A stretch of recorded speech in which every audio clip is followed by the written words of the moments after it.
Up north, where I grew up, the locals love their black pudding, and I do too. So I decided to incorporate it into one of my recipes and turn to the home of black pudding in search of inspiration. The heart of black pudding in Britain is indisputably Lancashire, and in particular, the town of Bury. It's still made here and still eaten here, but just how the locals eat it is what I want to know. Definitely a fan of black pudding. Breakfast, definitely grilled, full English breakfast, there's no other way. I like black puddings, yes, and so do my friends as well. And I eat it, I'd have it for a tea, you know, for something, you know, for a snack and that. And it's very, very nice. I normally fry it. It's also boil, grill, whatever, but it's great anyway. I actually eat it with gammon, an egg and pineapple, which sounds really strange, but is absolutely gorgeous. Black pudding has been made in Bury by one company continuously for over 100 years, and it's owned by Debbie. What makes the black pudding special is the actual recipe itself. There's lots around, but these are, you know, quite special. Everybody seems to like them. Making black pudding is not for the faint-hearted. Dried pig's blood and cleaned intestines are turned into nearly 2,000 tonnes of pudding every year. Yeah, everybody wants to make a good black pudding, and they enjoy doing it as much as I do, and I think that's what makes it so successful. Black pudding is not to everyone's taste, it's true, but even some of Britain's top chefs swear by it. I asked 3 local ladies who love using black pudding at home to show me step by step exactly how they like to cook it. Michelle, who lives on the outskirts of Bury, Lindsay, who lives in Leyland with their 2 cats and 3 chickens, and Hannah, who lives in Didsbury, South Manchester. Ladies, over to you. So first up, Michelle and her black pudding with scallops. First of all, I boiled a pan of chicken stock and I put frozen garden peas into it with a bit of mint and salt and pepper. In the other frying pan, I fried my black pudding off, returned that to a plate, and then I put the scallops in and fried those off. I blitzed the pea mash and then plated it all up. Just going to finish it off with a bit of balsamic glaze. Michelle's is a straightforward recipe and one you often find as a restaurant starter, but it's an easy and honest way of serving black pudding. Next, it's Lindsay, who likes her black pudding in phyllo parcels with rhubarb. I like the combination of local ingredients but with something different like phyllo pastry. First of all, you saute the finely chopped black pudding in a little oil in a pan. You then remove that, fry the onion and the rhubarb just for a few minutes to start the softening process, and then add some cider, which you then simmer for a little while till you have like a thick paste.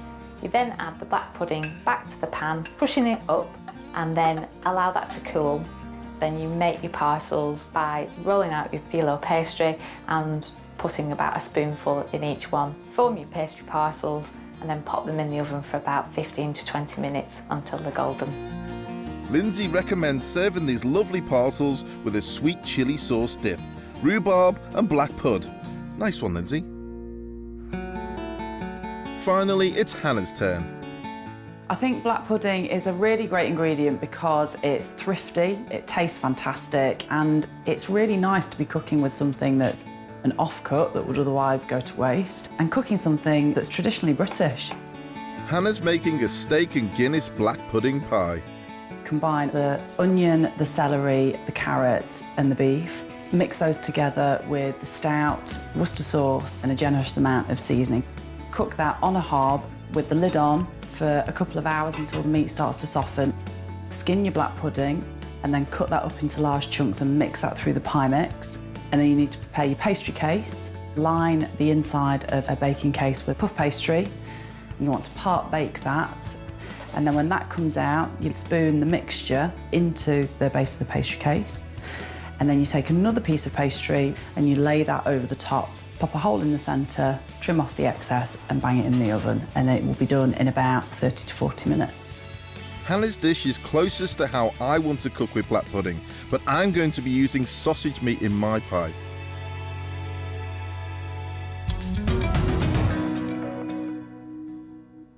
Hannah, you use black pudding in a pie like I'm going to, actually. I think black pudding is more eaten in the north. They're not as passionate down south. It's a slight cultural thing. Do you find that yourself? I've only ever really lived in the north, so I know loads of people who are proper black pudding advocates, and you don't just eat it at breakfast, you can eat it with loads of different things, so you can stick it in risotto, or you can have it crispy with other things, or there are other interesting things that you can do with risotto? it. Yeah, like, you wouldn't put it in the risotto, but you might have it, like, sliced really finely and then crisped up, and you would have it dressed. Are you saying it's like a northern truffle? Yeah, maybe a bit of a northern truffle. So, there you have it. Black pudding is a northern truffle. OK, now I'm going to make a poor man's beef Wellington. This is no normal sausage meat plat. Fresh, buttery pastry, mushrooms, caramelised onions, and of course the deep flavour of British black pudding make this pie rock. If you could chop up that black pudding.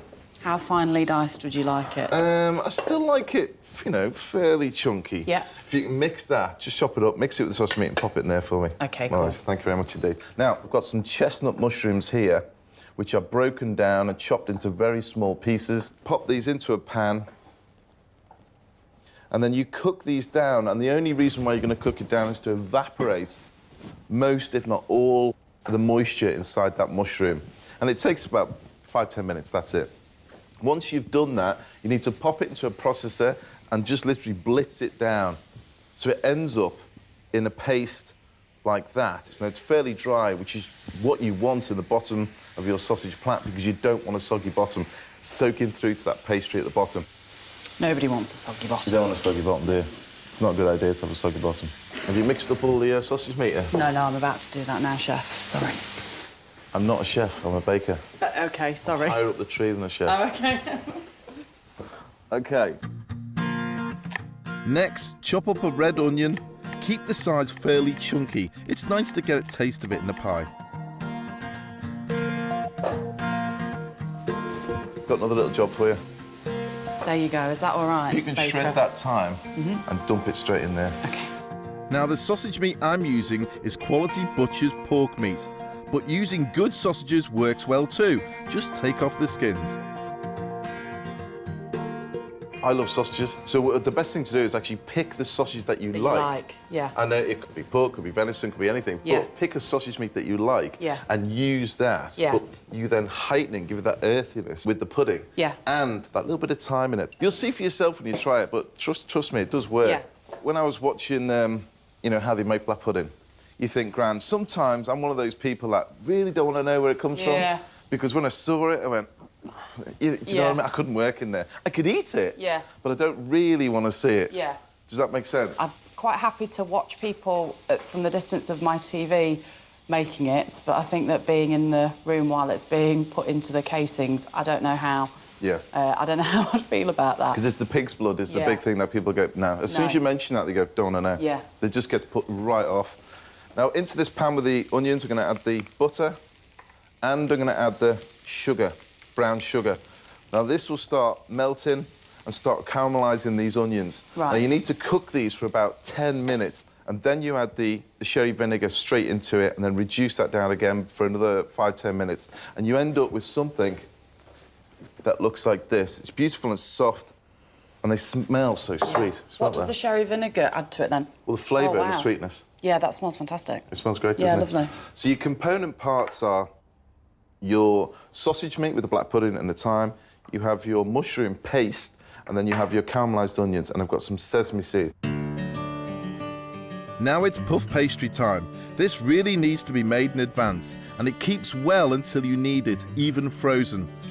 Keep this pastry cool and handle it as little as you can. Is this homemade by you, or is it ready roll like I would use? You walk into my kitchen, call me a chef, and then say, is that bought pastry? And then I expect you to feed me, I'm sorry. That's right. Now, this is where you start to build your sausage plat. So to start with, get your mushrooms and place it sort of down the middle. Get in there, use your hands, make a little channel, leave a little gap at the end.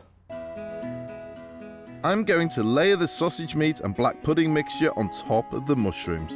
It forms a nice ridge running along the top. So you can see where the sort of beef Wellington idea comes from, you know?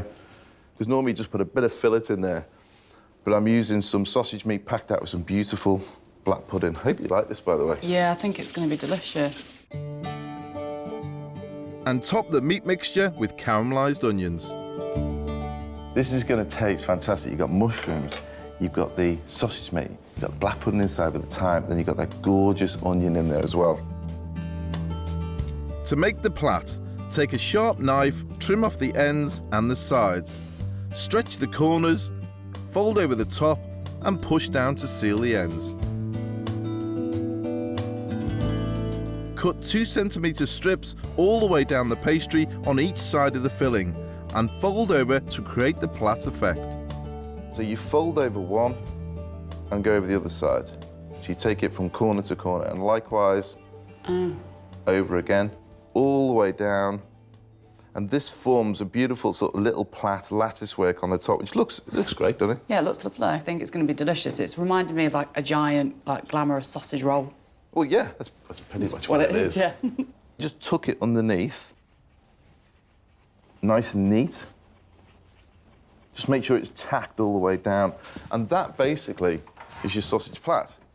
Get some egg wash, quite a rich one, and brush it all over the top with egg wash. What makes the egg wash rich? I've used mainly yolk, so I've got one egg and a yolk in there, which makes it very yellow, which gives it the colour, that golden colour. Now, once you've got all your egg wash on the top, get some sesame seed and just coat the top in the sesame.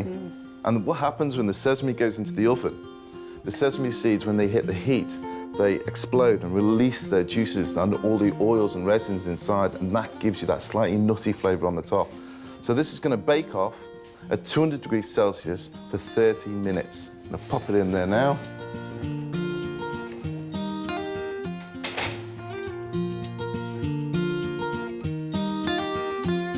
You can see what's happened. It's roasted all the sesame seeds on the top. Gorgeous golden colour on the top. Let's take a layer. Oh, that looks amazing. And there you have it. That is a sausage plait fit for any table. Beef Wellington, you should be quaking in your wellies. This pie has everything, not just looks. The black pudding gives the mushrooms and sausage meat a deep, savoury taste, which is balanced by the sweet onions. Hannah, you're going to have to wait a little bit longer before we eat it. OK.